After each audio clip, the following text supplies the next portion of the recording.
کوہ سینا کا پہاڑ بھی کہتے ہیں، اسی کو کوہ ہورم کا پہاڑ کہتے ہیں۔ اچھا، دو نام ہے، تھوڑا سا کلیریفائی کر دوں۔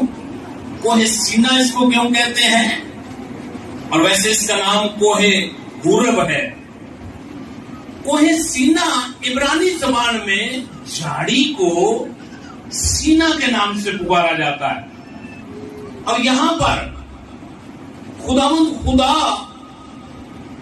اپنے بندہ موسیٰ کے اوپر اس نے اپنی موجودگی کا اظہار کیا بذریعہ اس جھاڑی کے، جس کی وجہ سے عبرانی لوگ جو تھے وہ اس کو کوہ ہورم تو اس کا نام تھا ہی، مگر اس کو کوہ سینا کے نام سے پکارا۔